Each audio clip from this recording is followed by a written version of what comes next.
Dance for Me delivers a lot of what is expected. Whether you want to talk about the crazy light skinned ex, this new guy who has potential, or a lot of people having sad childhoods, a lot of Dance for Me feels kind of familiar, but even with its familiarity, it still delivers what is expected in a good way. To summarize the film, our lead Isis has a lot on her plate. She has a son who, thankfully, is school age, but is still very dependent on her. Alongside him, she has to take care of her father who, after a vehicle accident, is very limited in his mobility. As for her mother, unfortunately her mother is dead, so pretty much everything is on her. And because of that, her schedule is very complicated.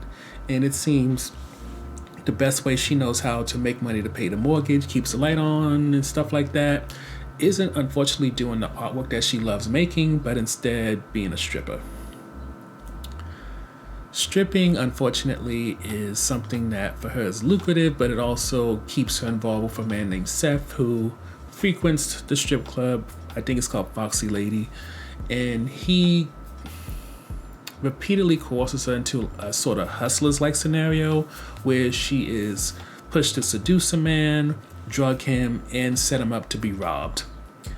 But as Isis meets a man named Osiris, who's a local community organizer running for a state's representative office, things begin to turn around for her life. She's encouraged to do her artwork.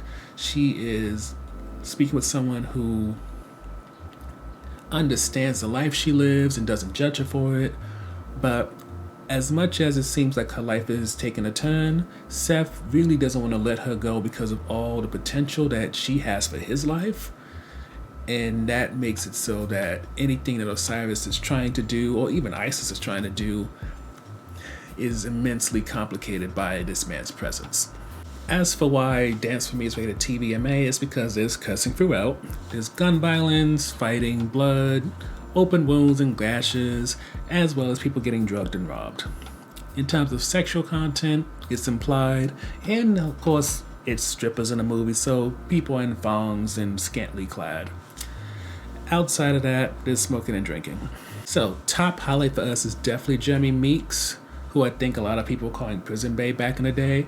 And the reason why he's a highlight is because as much as he's definitely typecast at this point for playing some kind of gangster, whether you're talking about his role in this film or even his roles in True to the Game, he has shown himself to be a formidable character. He can take a hit, his threats and violence come off as credible, and while his role of Seth includes a bit of insecurity that undercuts him a bit, there is no denying that Meeks has found his niche, and I would even say in terms of that insecurity that we see in the film, if he was given the space, the right acting coach, or even the right scene partner, he could possibly dig into that side of a character and maybe show that he can be more than just this notable villain. The second highlight is that when it comes to Isis, they make her to be more than just a stripper with a heart of gold. Isis is allowed to have some type of depth in a way. And I won't say depth in terms of she's this really deep, nuanced character. It's not that kind of film. But it doesn't try to double down on the reasons you should be sympathetic for her. It allows her to be human in terms of, yes, she takes care of her father, she takes care of her child, but at the same time, there was a time in her life where she liked to fuck with a thug and she still gets horny sometimes and she's not the most virtuous person. Okay, so even though I won't say that the depiction of Isis is like accolade worthy, never mind the writing for her, at the very least, it doesn't allow the character to be lazily written or performed, and is definitely something a bit better than you may expect. The last highlight for us is Osiris and Isis as a couple, and I think it begins because as much as Osiris is made to be out to be a good dude, it's not in a pandering kind of way. Yes, he notes that he accepts Isis being a dancer because he had aunts who were dancers, and because he grew up in a community center, he's not completely oblivious to a world that now would look very foreign if you just look at him. But what makes them such a cute couple is that, honestly, if you separate all the issues that Seth brings to the film, or even some of the issues that Isis has, you could easily see them as Him being this up and coming politician, her being this artist, and the main problem being the clash of their worlds because he has to look a certain type of way, she may not fit into that, and yet because opposites attract, that's what keeps them together. And it almost makes you wish, like so many of these other BET Plus films, and even Tubi and a few other networks, if they could just get away from crime dramas and stick to just a good romance film, it shows that their writers have the potential to do this. I just don't know why they don't let them. Overall, Dance for Me meets expectations in some areas and surpasses them mildly in others, ultimately making it for an enjoyable watch and maintaining the standards and expectation that you would get from a BET Plus film.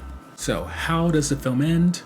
After Seth tries to extort Osiris for millions from his campaign fund via a sex tape that he caused Isis to make with Seth, he gets his just due.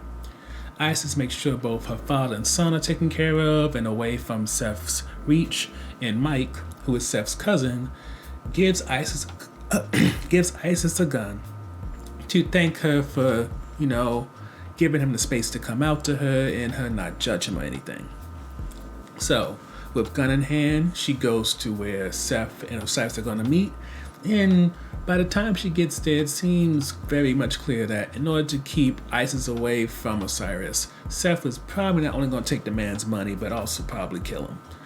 Luckily, Isis shows up in time, the three get into a tussle, Seth ends up on the losing end, and after a gunshot goes off, Detective Moreland, who's been trying to book Seth for quite some time, comes in, arrests Seth, and luckily for Isis, despite her being part of a lot of the heist, blackmailing, and extortion that Seth has done, with her testifying against him, that means that she gets to have a clean bill.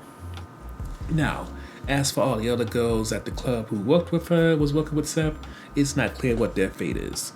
All we know for sure is that Isis got away with it, Osiris wins his seat as a state representative despite the scandal that he was involved in when it comes to Isis, and Isis ultimately gets to live her dream of being an artist who has a bunch of rich people gawk and buy at her work.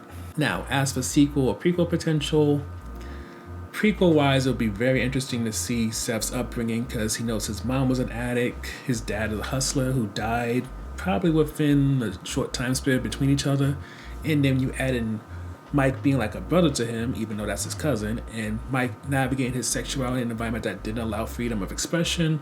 That could be a nice combination. And then in terms of a sequel, Seth did not die in this movie, so he always has a chance to make a comeback. So there's always that interest of, things being so good for Isis, Osiris, and also Isis and Seth's child Adam, and maybe Adam asking about his dad, maybe trying to understand him more. His dad gets out of prison, or else some other type of issue that leads to, Adam kind of feeling torn between the life that Osiris provides him as a stepdad and the life that his father lived and makes seem normal, and the conflict of that